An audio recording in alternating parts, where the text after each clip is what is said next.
जनता party जो ruling party है उनके संबंध कितने गहरे हैं उसके उदाहरण बार बार आप लोग भी हमसे साझा करते आए हैं, देश से और विश्व से, और हम भी आपसे साझा करते आए। पिछले साल अंखी दास के विषय पे हमने आपसे कई बार चर्चा की थी और ये सबके सामने आया था कि कैसे अंखी दास, जो कि भारतीय जनता पार्टी से जुड़ी हुई, कैसे फेसबुक में भारतीय जनता पार्टी से जुड़े हुए लोग बिल्कुल घुस चुके हैं फेसबुक के अंदर। बात सिर्फ हेट स्पीच की नहीं है, बात है कि हिंदुस्तान फेसबुक का सबसे बड़ा मार्केट है। 37 करोड़ उपभोक्ता हैं फेसबुक के हिंदुस्तान में। तो उन 37 करोड़ उपभोक्ताओं के साथ जो धोखा हो रहा है, कैसे एक विचारधारा को उन पर थोपा जा रहा है, कैसे गलत fake news, fake images, fake post के माध्यम से देश में एक माहौल बनाया जा रहा है, जो माहौल देश की रूलिंग पार्टी को बिल्कुल माफिक गुजरता है। वो चाहते हैं ऐसा माहौल हो। आइए 2020 में फेसबुक की जो सेफ्टी टीम थी, जो सुरक्षा टीम थी, उन्होंने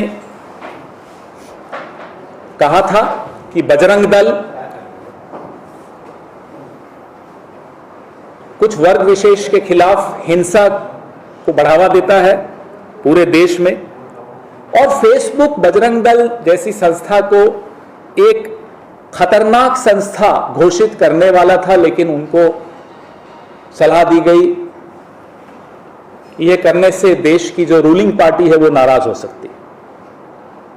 और फेसबुक ने उस संस्था को, जो फेसबुक स्वयं मानती है कि हिंसा फैलाती है या हिंसक संदेश फैलाती है और एक माहौल बनाती है देश में हिंसा का, नफरत का, फेसबुक मानती है कि वो एक डेंजरस ऑर्गेनाइजेशन है। ये फेसबुक के शब्द हैं, लेकिन फेसबुक हिम्मत नहीं जुटा पाई कि उसको एक डेंजरस ऑर्गेनाइजेशन घोषित कर सके। अब नया जो फेसबुक की एक विसल ब्लोअर है, 37 साल की इंजीनियर हैं, फ्रांसिस होगन, उन्होंने एक नया खुलासा किया है कि कैसे हिंदी और बांग्ला भाषा के जानकार फेसबुक में, हिंदुस्तान की फेसबुक की टीम में नहीं है कि जो फिल्टर कर सकें कि कौन सा संदेश फेक है या नफरत पैदा कर रहा है या एक माहौल खराब करने की कोशिश कर रहा है देश में। वो फिल्टरिंग करने के लिए जो आपके पास स्टाफ होना चाहिए, जो हिंदी और बांग्ला का जानकार हो, वो स्टाफ उनके पास नहीं है। आप सोचिए, जिस देश ने उनको 37 करोड़ उपभोक्ता दिए, जहां से वो सबसे ज्यादा कमा रहे हो, वहां उनको इतनी चिंता नहीं है कि उस देश का माहौल न बिगड़े। उसके लिए जो यथासंभव काम करना चाहिए, जिस तरह के अफसरों को, जिस तरह के कर्मचारियों को, भाषा विशेषज्ञों को लगाना चाहिए, वो नहीं लगाना उचित समझते। आखिर कारण क्या है?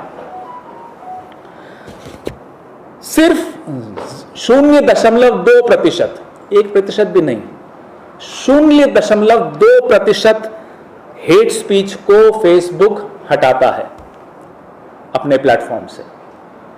मतलब 99.8% जो कंटेंट है फेसबुक का, जो नफरत फैलाता है देश में, जो बंटवारा फैलाता है देश में, समाज में, वो वहीं का वहीं बहाल रहता है, उसको हटाया नहीं जाता। ये बहुत गंभीर विषय है। 87% खर्च किया जाता है अपने बजट का फेसबुक द्वारा। जो इंग्लिश स्पीकिंग ऑडियंस है, जो अंग्रेजी बोलने वाली ऑडियंस है, जो सिर्फ 9% है फेसबुक के उपभोक्ताओं का। 37 करोड़ में से सिर्फ 9% हैं जो अंग्रेजी बोलते हैं, अंग्रेजी की पोस्ट पढ़ते और लिखते हैं।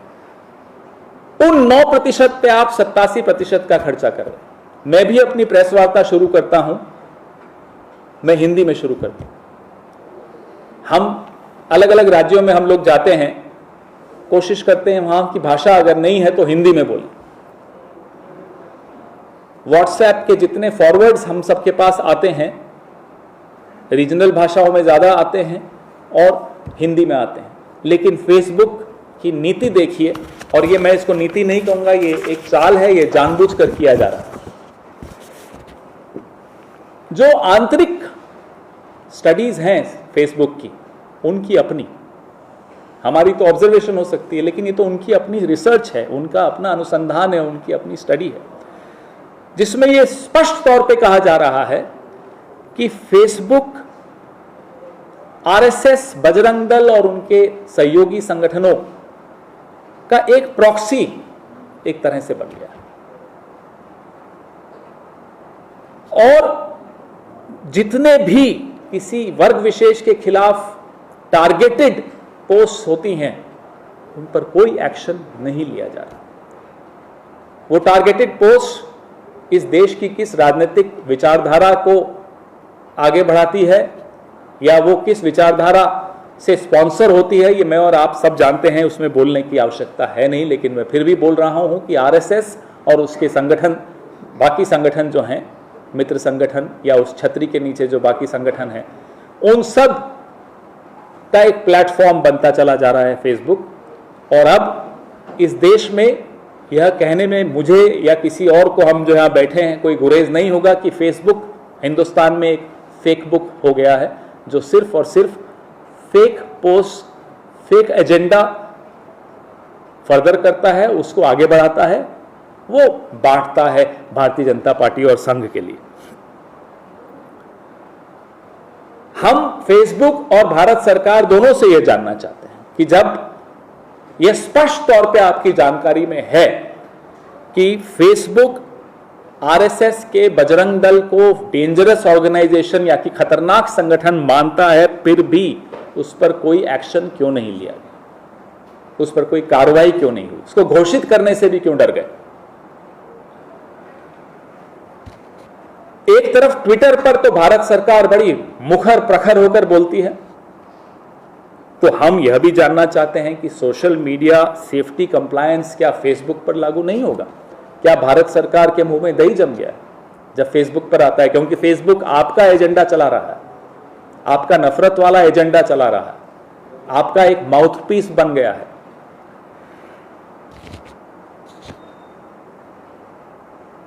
आपके आर्थिक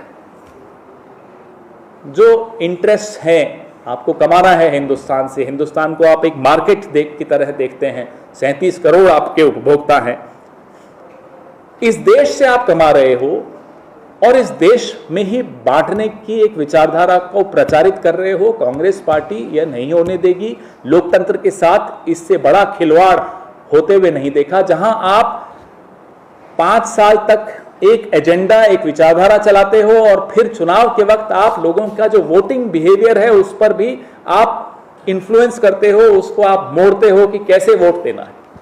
यह एक इलेक्शन फ्रॉड से कम नहीं माना जाए कि हमारे वोटिंग में भी हस्तक्षेप अगर हो रहा है तो वो फेसबुक या फेसबुक जो भी आप कहना चाहें उसके माध्यम से हो रहा है। हम एक जॉइंट पार्लियामेंट्री कमेटी की मांग करते हैं ताकि फेसबुक में की जो भारत में गतिविधियां हैं, कैसे वो भारत के लोकतंत्र के साथ खिलवाड़ कर रहा है, उस पर पूरी तरह से खुलासा हो और वो सबके सामने जाहिर हो। धन्यवाद।